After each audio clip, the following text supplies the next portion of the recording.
Olá, pessoal. Muito boa noite, muito bom dia, boa tarde, dependendo da hora que você estiver assistindo esse vídeo. Hoje nós vamos falar sobre o sistema solar.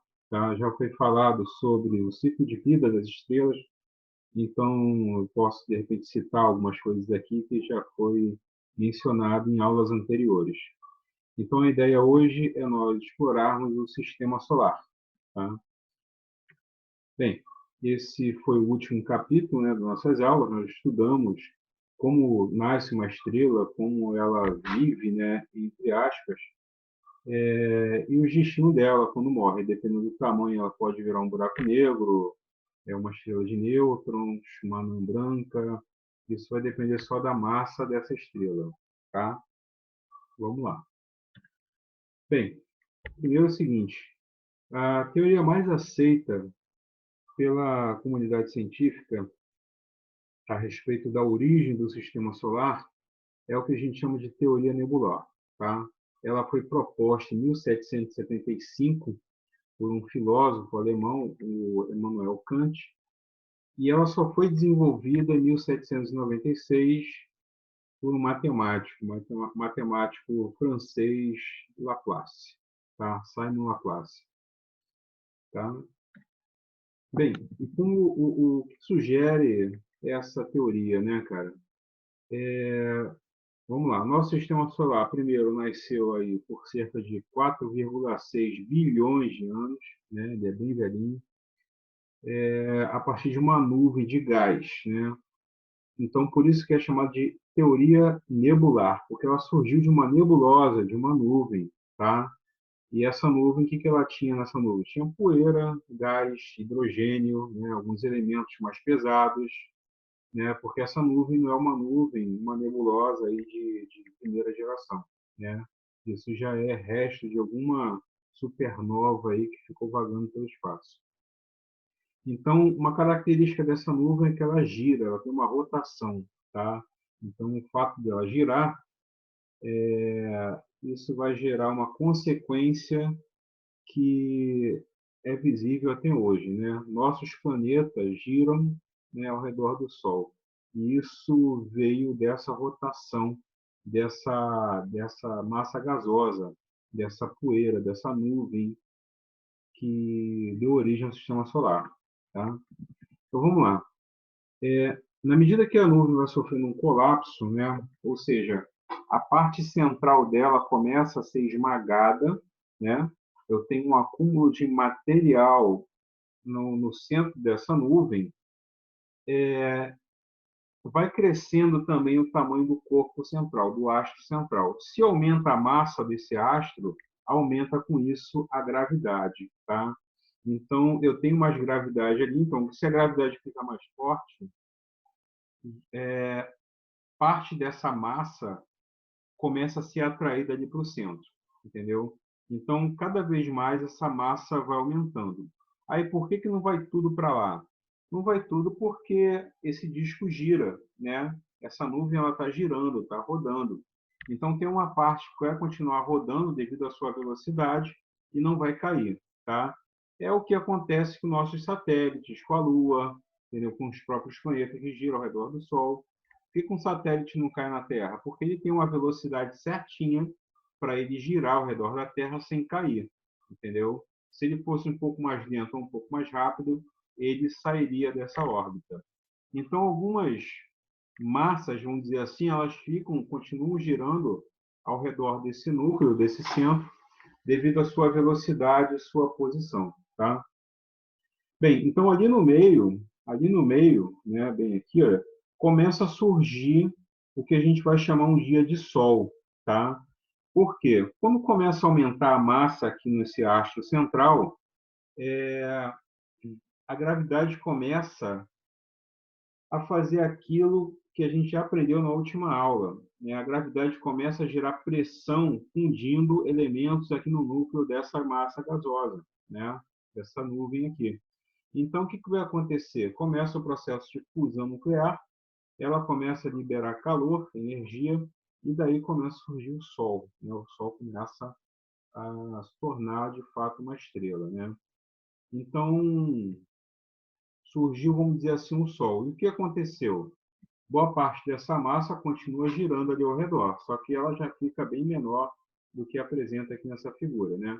Eu tenho um astro central e tenho uma distribuição um pouco menor aí ao redor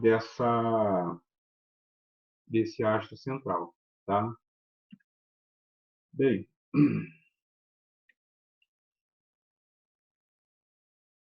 isso que eu falei agora, tá vendo? Com o passar do tempo, o aumento da concentração de massa no núcleo do disco faz com que a gravidade inicie a reação nuclear, né? A reação de fusão, e o nosso Sol começa a brilhar, né? O restante do material do disco forma planetas, satélites, cinturões de asteroides e tudo que a gente conhece no nosso sistema solar, tá? O que não foi ali para o astro central, o que não foi atraído pela gravidade, vai formar os planetas, satélites, né, luas, asteroides, o que a gente conhece no nosso sistema solar, tá? A distribuição dos planetas, cara, os planetas, nós temos aí os planetas rochosos e os planetas gasosos, tá?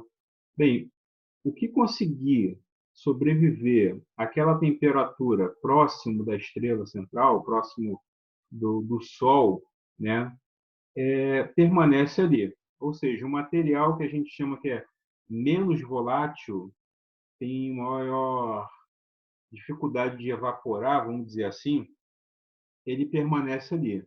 E o material que é mais volátil, evapora mais fácil, ele sai daquela região, certo? Então, o que for menos volátil, né, o que não evaporar tão fácil, vai continuar naquele lugar, né? O que for mais volátil, ele vai sumir dali, né? Vai para outro lugar.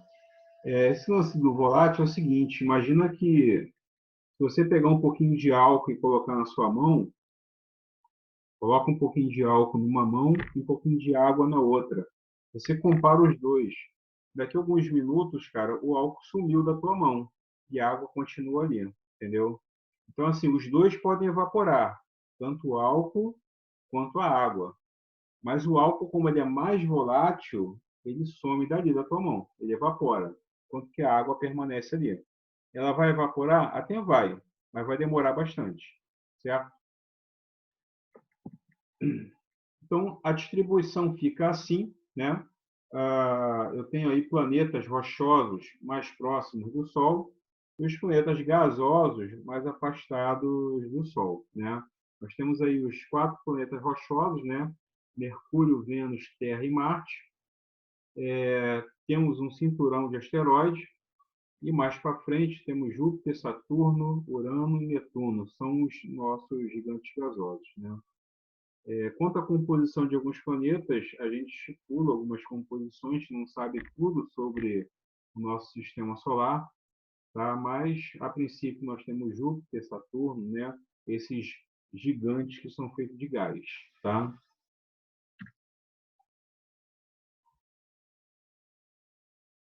Isso que eu acabei de falar, tá vendo? Como visto na figura anterior, os planetas rochosos ocupam posições mais próximas do Sol, justamente porque eles não evaporaram, né? Aquele material que não evapora tão fácil ficou ali, permaneceu, enquanto que os outros eles foram para outro lugar, aquele material, né? A nível de curiosidade, né? A NASA, em 1977, lança 2 sondas espaciais, a Voyager 1 e Voyager 2, na direção dos planetas Júpiter e Saturno, na intenção de coletar informações. Tá? Basicamente isso. E elas estão lá até hoje mandando informação para a NASA e a NASA divulga essas informações para a gente, entendeu? E essa tabela é bem curiosa, eu construí essa tabela baseada no livro de vocês, tá? Essa tabela aqui, cara, ela mostra a distribuição de massa do nosso sistema solar, tá? Daquela nuvem que a gente viu lá atrás, ó, essa nuvem aqui, do total aqui, isso que você está vendo, 99% ficou aqui no meio.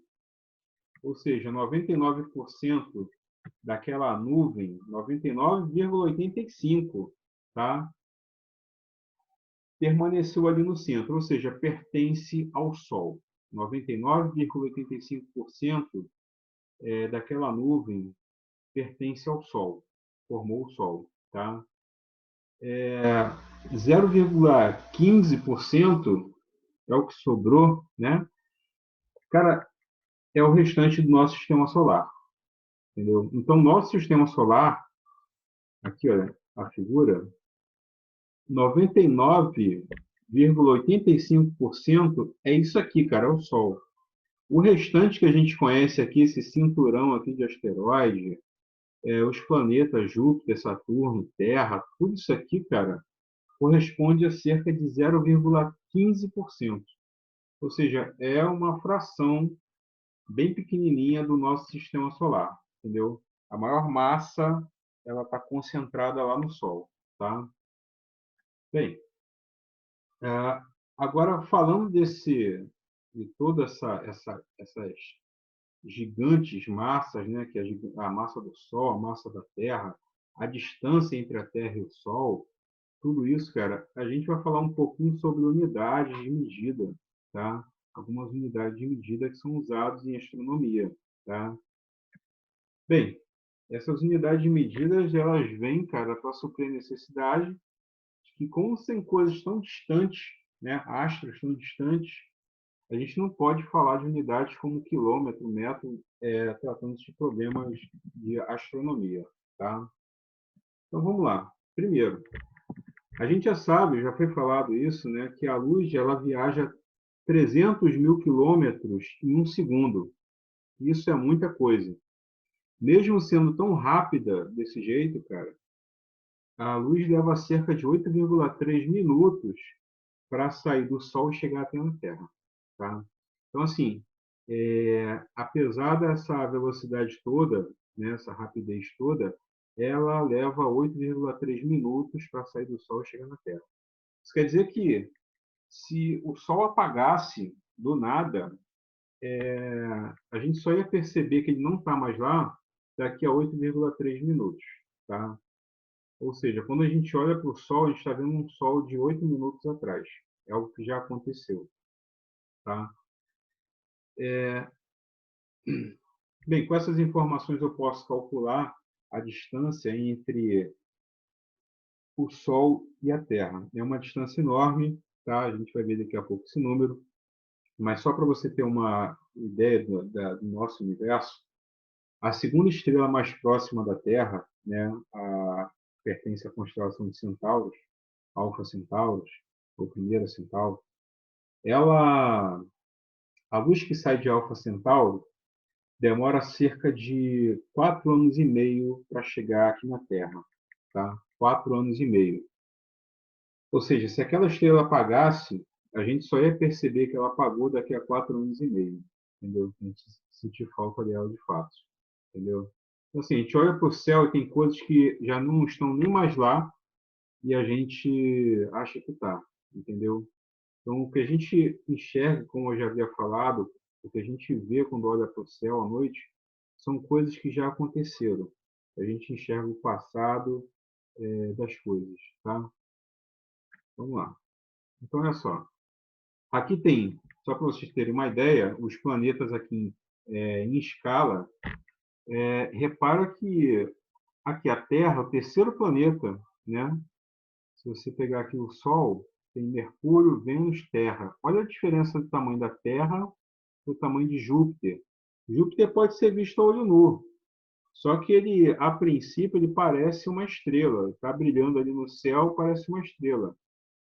No próximo vídeo, como a gente vai falar dos planetas do Sistema Solar, eu vou ensinar vocês a identificar um planeta, ver como vocês, ao olhar para o céu, diferenciam uma estrela de um planeta. Tá?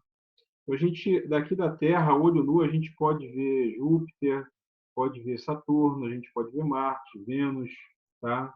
Outros planetas são pequenininhos, não dá para ver muito bem, tá? Ou estão muito distantes, tá? Para você ter uma ideia, aqui no finalzinho, que não é mais considerado como um planeta, agora é considerado um planeta anão, a gente tinha aqui Plutão. Plutão, ele demora cerca de 248 anos para completar uma volta em torno do Sol, cara. E olha a diferença do tamanho da Terra para o Sol, tá? Eu vou compartilhar aqui um vídeo com vocês, só para vocês terem uma ideia dessa imensidão que é o nosso universo em geral. Deixa eu procurar aqui. Eu acho que está aqui.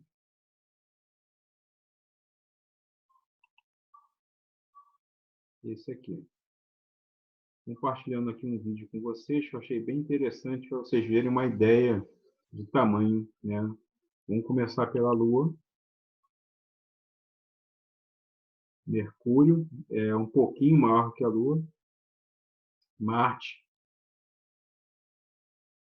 Vênus. Vênus já é quase do tamanho da Terra. E a diferença da Terra para Netuno, tá?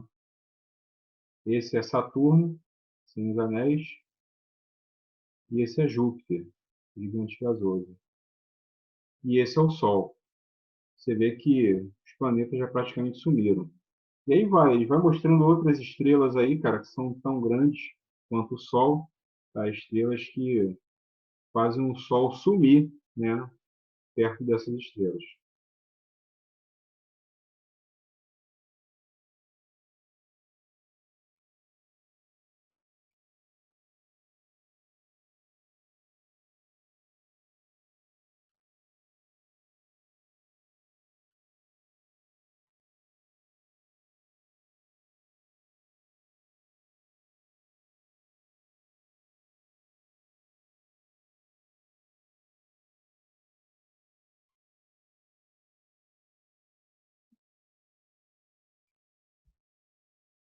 A comparação do tamanho da Terra com o tamanho dessa estrela.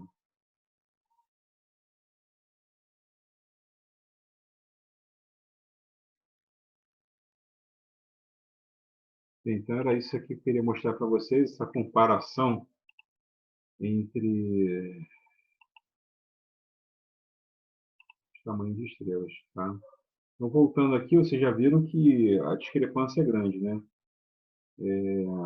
Vamos lá. Bem, então, como a gente não pode falar, né, de quilômetros para grandes distâncias, né, isso é fácil de entender, de compreender, porque, veja, se eu falar para vocês, pô, qual é o tamanho de uma mesa, vocês vão me falar a resposta em metro ou centímetro, né, algo em torno disso daí, né?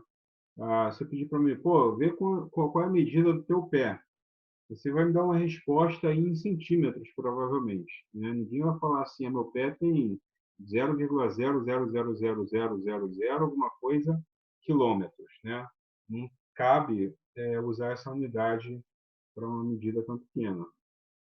Mas se eu perguntar qual é a distância entre Macaé e Rio das Ostras, vocês vão me falar, se vocês conhecerem, né, claro, o valor em quilômetros, né, porque é a unidade mais conveniente. E tratando-se de astros, né, tratando-se do sistema solar, a gente usa uma unidade bem comum na astronomia, que é a unidade astronômica. E o que seria a unidade astronômica? A unidade astronômica tem como referência a distância entre a Terra e o céu, perdão, entre a Terra e o Sol, tá? Entre a Terra e o Sol. Bom, que distância é essa? Se a gente sabe quanto tempo a luz leva para chegar aqui na Terra, sai do Sol, chega na Terra, a gente sabe o tempo e sabe qual é a velocidade da luz, a gente consegue descobrir essa distância.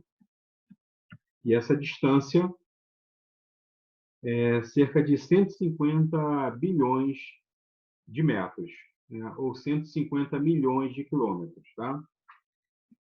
Ou seja, é uma distância enorme, entendeu? Então, escrever esse número aí em quilômetro ou em metro é algo que não cabe aqui, entendeu? Então, criaram essa unidade, a unidade astronômica. Então, se eu te falar que a distância entre a Terra e um outro astro é de 2 UA, 2 unidades astronômicas, isso quer dizer que esse astro está a 300 bilhões de metros, da Terra, entendeu? Então, é basicamente para resumir esses números, tá? Que vêm essas unidades. Uma outra unidade de distância, só que essa aqui já é para distâncias interestelares, ou seja, estamos medindo coisas que estão fora do nosso sistema solar, né? Distância entre outras estrelas, já é dado em ano-luz. O que é um ano-luz? Ano-luz é a distância que a luz percorre em um ano, tá? Nada mais é do que isso daí.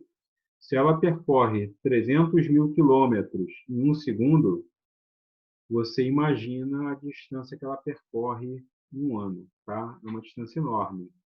E no universo afora, a gente usa essa unidade de medida para medir as coisas, medir distância entre estrelas. Por exemplo, eu dei o exemplo da estrela de Alpha Centaurus, ela está a 4,5 anos-luz daqui, né?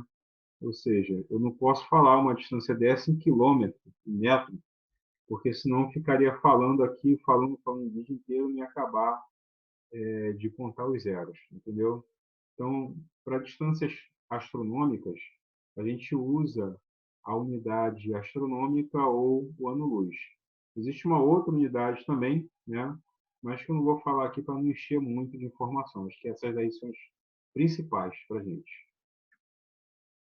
E a unidade de tempo, cara, a gente tem como referência o dia na Terra e um ano terrestre, entendeu?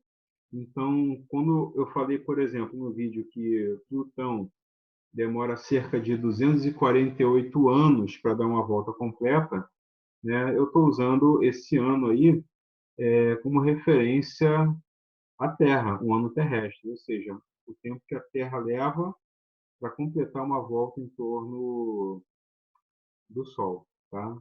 E o dia terrestre é o tempo que a Terra leva para completar uma volta em torno do próprio eixo, né? Então está aqui o movimento de translação, é o movimento que a Terra faz em torno do Sol, tá? Gente, esse exemplo que eu acabei dando já antes de terminar a apresentação, mas podemos dizer aí, olha, Plutão, planeta não. Gente, essa classificação de planeta não é porque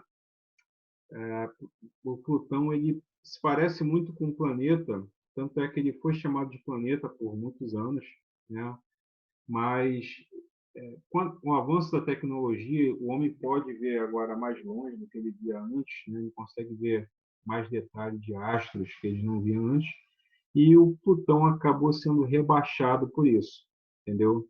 Ele deixou de ser considerado um planeta para ser um planeta anão, tá? Mas ele está lá ainda, ele gira em torno do Sol, como todos os planetas fazem, tá? Só que ele só foi rebaixado, tá? Porque ele não tem tamanho e tal, ele não tem todas as características de um planeta, tá? Então, aqui, ó, ele leva cerca de 248 anos terrestres para completar uma volta em torno do Sol. Então, assim, se alguém pudesse viver na superfície de Plutão, comparando com o tempo de vida aqui na Terra, uma pessoa lá, provavelmente o filho dela e talvez o neto dela não conseguiria completar uma volta em torno do Sol, entendeu? Eles não conseguiriam fechar esse ciclo, né?